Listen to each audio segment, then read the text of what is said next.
Olá, meus amigos. Em continuidade ao estudo do tema a indulgência, nesse projeto de estudo de O Evangelho segundo o Espiritismo do nosso lar, Francisco de Assis, coube-me agora tecer alguns comentários sobre os itens 18 e 19 do capítulo 10. Capítulo 10 que se inicia com a máxima: bem-aventurados aqueles que são misericordiosos, porque eles próprios obterão misericórdia. Se perdoardes aos homens as faltas que eles fazem contra vós, vosso Pai Celestial vos perdoará também vossos pecados. Mas se não perdoardes aos homens quando eles vos ofendem, vosso Pai também não vos perdoará os pecados. É nesse contexto do capítulo 10, Bem-aventurados os misericordiosos, que surge o tema da indulgência. E nesse item 18, o irmão comunicante nos exorta a ser severos conosco, indulgentes, porém, com as fraquezas dos outros. Ele diz que isso é uma prática ainda, essa indulgência da santa caridade, que bem poucas pessoas observam. Lembra o nosso irmão que todos nós temos ainda mais tendências a vencer, defeitos a corrigir, hábitos a modificar. Todos vós, lembra ele, tendes um fardo mais ou menos pesado a depor para escalar o cume da montanha do progresso. Por que, pois, pergunta, serdes tão clarividentes para com o próximo e cegos em relação a vós mesmos? Começa o nosso irmão lembrando que indulgência é caridade, e isso está dito em O Livro dos Espíritos, na questão 886, quando Kardec perguntou qual o verdadeiro sentido da palavra caridade, como a entendia Jesus. Os irmãos responderam que ela é a benevolência para com todos, a indulgência para as imperfeições dos outros e o perdão das ofensas. Ora, a caridade, segundo Jesus, não se restringe à esmola. Ela abrange todas as relações em que nos achamos com os nossos semelhantes, sejam eles nossos inferiores, nossos iguais ou nossos superiores. A caridade, segundo Jesus, nos prescreve a indulgência, porque da indulgência, meus irmãos, somos necessitados todos nós. Então, naqueles momentos em que nos deixamos levar pela raiva, pelo descontrole, em relação aos defeitos, aos equívocos dos outros conosco, é necessário que meditemos na indulgência divina, para que não venhamos a cair na intolerância.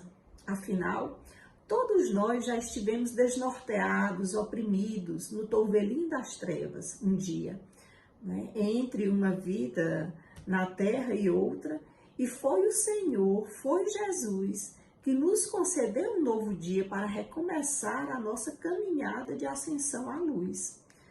Deus vem nos milênios sem conta, nos resgatando a esperança, nos resgatando do erro, nos resgatando de nós mesmos. Nós já estivemos paralisados, em desequilíbrio, alienados nas regiões inferiores, e a divina bondade vem nos concedendo repetidamente a bênção do lar, a bênção da aprovação, da responsabilidade, do trabalho em comum, no retorno abençoado à vida material. Então, que nós não nos esqueçamos dessa tolerância de Jesus, o nosso eterno amigo, que nos suporta há milênios, amparando-nos o coração através de 1000 modos, a cada passo do dia. E por gratidão a Ele, que não vacilou em aceitar a própria cruz para testemunhar-nos a benevolência, sejamos aqueles aprendizes autênticos da fraternidade, porquanto somente no perdão incondicional de nossas faltas recíprocas conseguiremos atender ao apelo inolvidável do Mestre: amai-vos uns aos outros como eu vos amei. Sejamos indulgentes, portanto, se errarmos, roguemos perdão Se os outros errarem conosco, perdoemos, guardando o coração tranquilo de quem sabe que os ofensores nada mais são do que nossos irmãos. A indulgência é, assim, um tema ligado diretamente à regra áurea: amarás o teu próximo como a ti mesmo. Ou, como já diziam os persas, fazei como quereis que se vos faça. Emmanuel, em mensagem no livro Caminho, Verdade e Vida, cita como em todos os tempos, entre todos os povos, a regra áurea já existia e já era celebrada. Ele diz: os gregos falavam, não façais ao próximo o que não desejais receber dele. Declaravam os chineses, o que não desejais para vós, não façais a outrem. E os egípcios, deixai passar aquele que fez aos outros o que desejava para si. Pensemos conosco, se eu estivesse no lugar daquele que me feriu, às vezes obedecendo ao impulso de um momento, naquelas situações em que falamos o que não devemos, como eu desejaria que os outros olhassem para mim? Com um olhar duro, impiedoso, com cobrança e julgamento implacável? A verdade é que todos nós fazemos coisas das quais nos arrependemos. E é aí que vem a regra áurea, é aí que vem o amai-vos uns aos outros, o façais ao outro o que desejarias que fosse feito para contigo.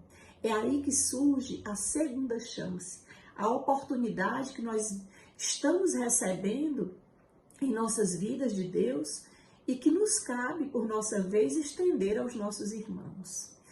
A falta de indulgência, portanto, tem a ver com enxergar o cisco no olho do outro e não ver a trave que está ainda em nossos próprios olhos.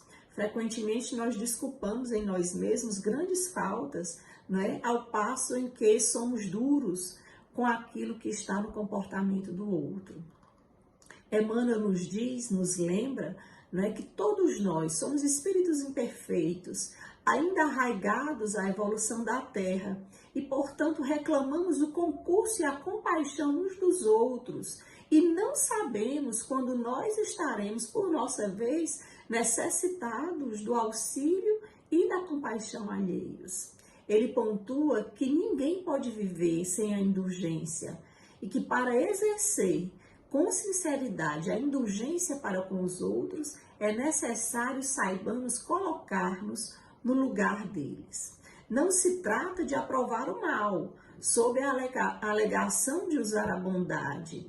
Afinal, a retificação do mal é necessária para que haja ordem e segurança na vida. Porém, ele diz, age diante dos acidentados da alma, com a prudência e a piedade do enfermeiro que socorre a contusão sem alargar a ferida. Significa restaurar sem destruir, emendar sem condenar. Em qualquer processo de reajuste, arremata Emmanuel, recordemos Jesus, que a ensinar servindo e a corrigir amando, declarou não ter vindo à terra para curar os sãos, mas para os doentes. Ele ilustra o tema com uma historinha que eu vou tentar resumir. Ele diz, em um vasto escritório, uma senhora de humilde apresentação suplicava em lágrimas ao administrador da ordem pública em uma pequena cidade do interior. Doutor, peço a sua piedade para o meu filho. Solte meu menino por amor a Deus. Ele não merece a cadeia. Só o Senhor pode nos amparar. E o cidadão continuava silencioso. Ela então rogava. A bicicleta dele é um instrumento de serviço. Ele saiu de manhã para a fábrica em que trabalha na limpeza. Sonolento ainda, esbarrou no carro parado que pertence ao comerciante, que não só lhe exigiu o encarceramento, como também nos ameaça com um pedido de alta indenização por um leve desgaste na pintura do veículo, um simples arranhão. E ela continuava rogando àquele senhor que permanecia ali impassível, né, pedindo a libertação do seu filho. Então, interpelado com secura, disse, não me venha com petitórios, vivo cansado de jovens loucos. Fui informado de que seu filho é imprudente, um rapaz de índole perversa. A cadeia é o lugar dele e teremos inquérito para fixar a indenização que ele ou a senhora pagarão de qualquer jeito. Ele ainda não havia terminado a frase quando seu telefone tocou e era então uma pessoa que dizia: doutor, o seu filho de 17 anos, guiando com excesso de velocidade aqui na capital, atropelou uma senhora que acaba de entrar no pronto-socorro em estado grave, com poucas esperanças de vida. O rapaz está detido, chora muito e pede a sua presença. O administrador da Segurança Pública agradeceu, prometendo viajar com urgência. Em seguida, muito pálido, designou a visitante a um antigo assessor e recomendou: mande soltar o filho desta mulher hoje mesmo e que ninguém me fale em qualquer indenização. Diante do olhar da pobre mãe agradecida, ele deixou o escritório, mostrando o semblante agoniado e tomando um carro às pressas. Para o frio e exigente administrador, chegara igualmente o instante de pedir.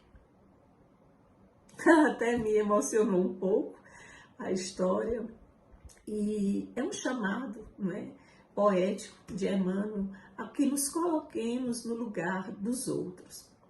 É um chamado à caridade, é um chamado à indulgência, que procuremos fazer aos outros aquilo que nós desejaríamos para nós mesmos se estivéssemos em igual situação. Muita paz, meus irmãos, paz e bem.